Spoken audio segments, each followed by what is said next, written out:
Szeretettel köszöntök mindenkit az adventi keresztályt ünnepségünk. Köszönöm, hogy ilyen sokan eljöttek és részt vesznek ezen a hagyományosan most már évre évre megszervezett adventi keresztállításon. Fontos misszió kezdődött el 2003-ban, és ezt a hagyományt itt 2006-ban is minden évben követjük, és ez a kereszt minden évben felállításra kerül. Szeretném önöknek az első ünnepi beszédünket, illetve az első ünnepi beszédünk elmondóját bejelenteni. Kredics Ferencet, budapesti alelnökünket, a Jobbik budapesti alelnökét és a Ferencvárosi Jobbik elnökét. Kérlek, Feri, akkor tartsd meg a ünnepi beszédet. Sok szeretettel köszöntök én is mindenkit. Advent első hétvégéjén országszerte kis embercsoportok összegyűlnek egy nagy kereszt körül, és várják a csodát, ami szenteste fog elérkezni. A kettős kereszt, az apostoli kettős kereszt állítási misszió számunkra nem csak az advent jelentőségét vetíti előre, hanem a keresztre feszített országunkat is, Trianonban megcsonkított keresztre feszített országunkat is. Mai nap el fog hangzani Szilágyi Gyuri részéről is egy-két ünnepi szó. Én itt azonban egy szomorú eseményre szeretném felhívni a figyelmet. Idén lesz először olyan, hogy nem lesz itt egy pap, aki megáldja a keresztünket. Az a pap, aki minden évben el szokott ide jönni, és sajnos ebben az évben ezt nem teheti meg, hiszen azért, mert ő itt meg szokta áldani a keresztünket, vagy a templomában esetleg egy nemzeti színű zászlót megállt, ezért őt elhelyezték ebből a kerületből, vissza Szabolcs megyébe, ahonnan ide érkezett annak idején hozzám. Szomorú dolog ez, hiszen úgy gondoljuk, hogy ez a keresztállítás nem egy jobbikos rendezvény, hanem egy magyar össznépi visszafogás kellene, hogy legyen. És szomorú az, hogy a hatalom rákosista módszereket követve visszahívja azt az embert, aki minden évben itt szokott lenni velünk. 60 éve történtek utoljára ilyen dolgok, úgy látszik, ez mai nap is előfordulhat.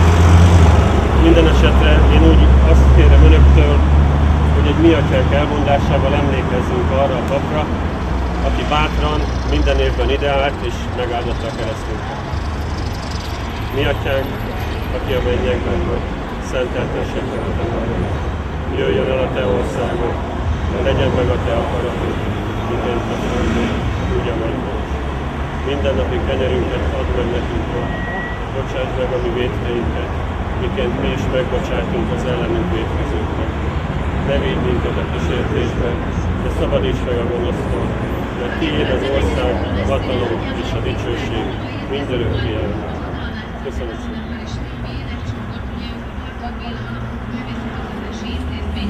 Köszönöm szépen Kredics Ferencnek, és most pedig arra kérem Szilágyi György országgyűlési képviselőt, Jobbik budapesti elnökét és Rákos Metta országgyűlési képviselőjelöltét, hogy mondja el ez évi ünnepi keresztállító beszédét.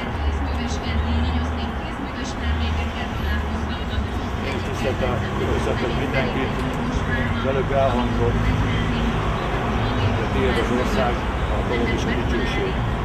És valóban így van, több mint 1000 éves keresztény országban Istené a hatalom, Istené az ország, Istené a dicsőség, és azoké a dicsőség,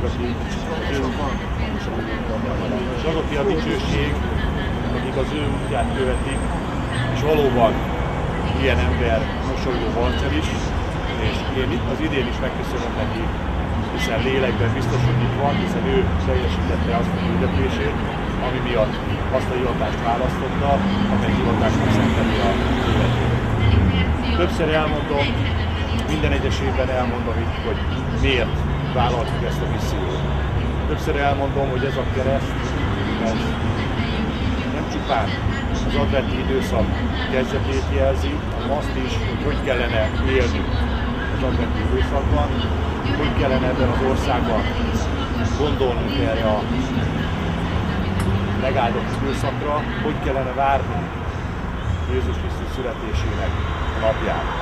Nagyon fontos ez a mai világban, nagyon fontos ez a mai világban, hiszen még mindig 9 évvel ezután a misszió vállalása után is még mindig meg kell magyarázni, hogy Jobbik Magyarországot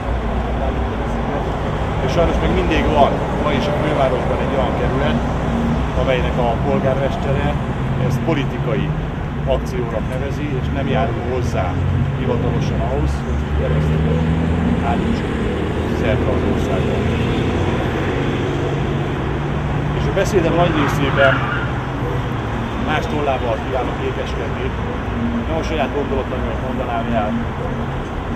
Ma az Alfa Híren megjelent egy összefoglaló cikk, egy nagyon jó cikk Novák Ernő tollából, és ha megengedik, akkor ezt szeretném elmondani, ezt szeretném felolvasni, hiszen ebben az világban úgy érzem, minden benne van.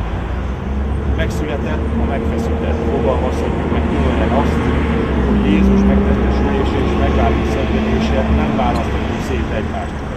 Azért jött el közénk, hogy életét a kereszten szeretetből elveszítse. A kereszténység ünnepei közül a karácsony az, amelynek lényege a mai világban a leginkább eltolódik. Ezért a Jobbik Magyarországi Mozgalom a karácsonyváró időszakban évről évre kereszteket állít szerte az országban. Ez volt a párt életének első komolyabb országos akciója. A kereszténység általános jelképének, forgalmas közterületekre helyezésének fő célja, hogy az emberek megálljanak egy pillanatra a karácsonyi bevásárlási lázverten rohanásban, és elgondolkozzanak az ünnep valódi értelmét. A Jobbik keresztállítási missziója tehát egyfajta tüntetés is népi fogyasztói társadalommal való születése ellen. Karácsony üzenete ma is ez az örökké. Velünk az Isten. Mi azt is hirdetjük vele, hogy a kereszténység gondolatvilága mindennapunk része kell legyen, így jelképesen a kereszteket sem engedjük a templomokba zárni. Ezen eszménység alapján javasoltuk a hit és erkölcsnek bevezetését az iskolákban, vagy éppen az egyházi esküvő állami elismerését is, hiszen ismét hangsúlyozom, egy 1000 éves keresztény országban ez egy nagyon-nagyon fontos dolog. A keresztállítási misszióval már jó néhány éve hazafias küldetést teljesítő Jobbik. A magyar címerben is szereplő apostoli kerülés kereszteket állítunk fel. A társadalom egyik legfőbb összetartó ereje ugyanis az egészséges nacionalizmus, a hazaszeretet, melyet szintén nem engednek kirekeszteni a közgondolkodásban. A keresztállítási missziókat sok településen nem engedélyezi a politikai település. Igyekeznek tiltott jelképnek nyilvánítani a keresztet, vagy legalábbis közterületi felállítását akadályozni.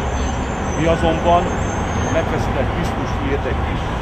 Ő a zsidóknak ugyan botrány, a pogányoknak meg ostobaság, a meghívottaknak azonban akár zsidók, akár görögök, Krisztus, Isten ereje és Isten bölcsessége. Hadd emlékeztessek mindenkit egy 2004-es keresztállításra, ahol dr. Kis Imre, Szeged-csanádi reformált katolikus püspöki helynök a Jobbik szegedi keresztállításán ezt mondta: advent, karácsony és kereszt. Hogy jön ide a kereszt? Miért van karácsonyfát és adventet állítunk? Nem rontja a hangot, mint egy kereszt? Nem. Tettem hozzá. A kereszt advent karácsony legmélyebb értelmére mutat rá. A karácsony a szeretet ünnepe, hát a legnagyobb szeretet a kereszten mutatkozik meg. Aki karácsonykor megszületett, annyira szeretett bennünket, az ember, hogy életét adta érte. Senkinek sincs nagyobb szeretete annál, mint aki életét adta másoknak. Eddig az idézet, és úgy érzem, ebben minden benne van. A Jobbik adventi keresztállításán fogáskeresők rendszeresen felteszik a kérdést, hogy miért nem karácsonyfát és Betlehemet áldoztatják. A keresztanyagban elsősorban nem a Krisztus, hanem a kereszténység jelképe. Mi pedig pont arra kívánjuk felhívni a figyelmet, hogy a karácsony nem a könnyű ünnepe, vagy az ajándékozásé, hanem a kereszténységé. Krisztus eljött, hogy meghalljon értünk. Ő szeretett minket, és elküldte fiát engesztelő áldozatunk bűneinkért. Megszületett, a megfeszített. Fogalmazhatjuk meg tömören azt, hogy Jézus megtestesülése és megváltó szenvedése nem választható szét egymástól. Azért köpte el közénk, hogy életét a kereszten szeretetből elveszítse. A kereszt tehát nem a húsvét, hanem az egész kereszténység jelképe. Nem véletlen, hogy a templomok tetejéről sem szedik le a kereszténység időszak végén. A jászó szép, de inkább templomokba való, és forgalmas közterületeken sajnos manapság csak szemétmosárnak használnak. A kereszt viszont egy felkívántójel, mely felhívja a figyelmet az ünnep valódi keresztény értelmére, és tüdében rendszerint ott egy adventi közölés. Aki még mindig annál a teológiailag megalapozatlan kötekedésnél tart, viszont a Jobbik fakeresztjei nem illenek a karácsonyhoz, annak, de csak annak nem ajánlom Írő József a Megköszített című filmdrámáját. Ugyanis, míg a Jobbik csak Krisztus megszületését és megváltó szenvedését hozta összefüggésbe, amíg a kiváló erdélyíró 1948-ban írt Újvében még messzebb megy. A Trianon napon ártatlanul halálra ítélt Magyarországról és Jézusról. És az a véleményem, hogy azt szeretném kérni mindenkitől, hogy ezt az eszmeiséget, ami ebben a írásban is le volt írva, azt az eszmeiséget, amit advent idején szeretném mindenki felé közvetíteni, hogy miről is szól advent, miről is szól Jézus Krisztus megszületésének napja. Ezt a szellemiséget adjátok tovább mindenkinek, hiszen aki most itt van, valamennyien, ti vagytok a fény és a sötétség. Ez a nap a fény és a sötétség harca is. Több ezer éves hagyományra tekint vissza, hiszen már őseink is ünnepelték a téli napfordulót. Őseink is tudták, hogy fontos időszakhoz érkezett minden évben az emberiség, hiszen az emberiség segítségével emelkedik ki a nap abból a mocsárból, amiben egyre mélyebben süllyed, és a téli napfordulón egyre magasabban fog ragyogni, és egyre jobban beragyogja földünket, egyre jobban beragyogja országunkat, és egyre jobban beragyogja nemzetünket. Én arra szeretnék mindenkit kérni, hogy ennek szellemében készüljön a megváltó születésnapjára, ebben a szellemben élje meg az adventi időszakot, és ebben a szellemben próbálja elmondani másoknak is, miért állít a kereszt, és mit jelent azt, hogy kereszteket állítunk az adventi időszakot.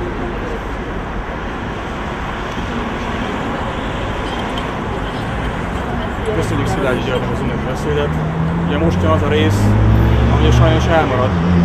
Szóval hogy is fent is utalt rá, hogy a Mosóban Marcell nem tudjuk venni. A következő évben, vagy jövőre szeretnék elérni, hogy vagy őt próbáljuk meghívni, vagy amennyiben nem tudja, vagy esetleg nem meri vállalni, abban az esetben máshonnan, más településről hívni olyan egyházi szemét, aki a keresztünket megáldja. Most viszont rövid, de annál fontosabb rendezvényünk, és az ünnepi keresztállító rendezvényünk végeként pedig arra kérem önöket, hogy közösen együtt énekeljük el a Jézus